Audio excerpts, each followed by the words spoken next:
tell me that there is a danger to your land, put ragged clothes on a bag, and sleep on the ground, and ask the police about your rights as they drag you down. I know you're all set for fighting, but what are you fighting for? A very warm, pleasant morning to you all.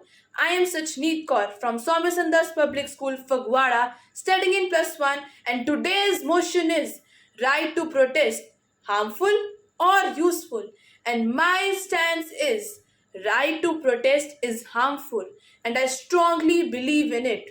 In recent years, the protest in India has been a courageous exercise of upholding democracy and constitutional ideas. It is just not simply exercising one's rights, but it includes freedom of speech and to assemble peacefully.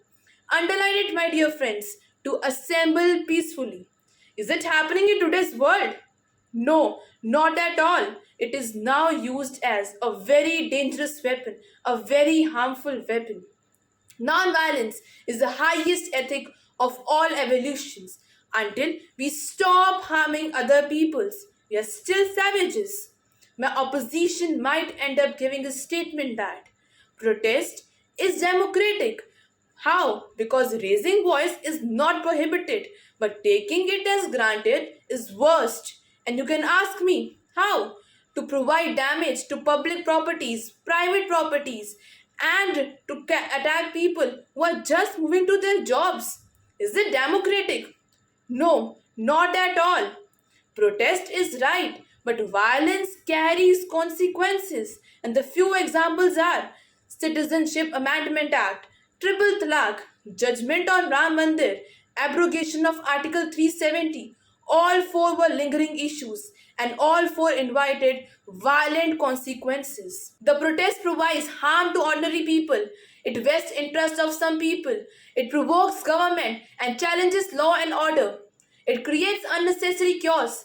Gandhiji quoted that, I oppose violence because when it appears good to me, the good is temporary, but the evil it does is permanent.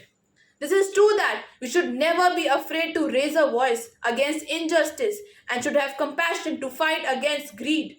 But we need not to follow the same procedure which we are following since independence and even after that.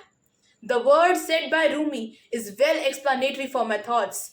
Raise your words, not your voice. It is the rain that grows flowers, not thunder. We need to improve our argument. And with this, I rest my case. And I hope tomorrow brings with peace and harmony. Thank you.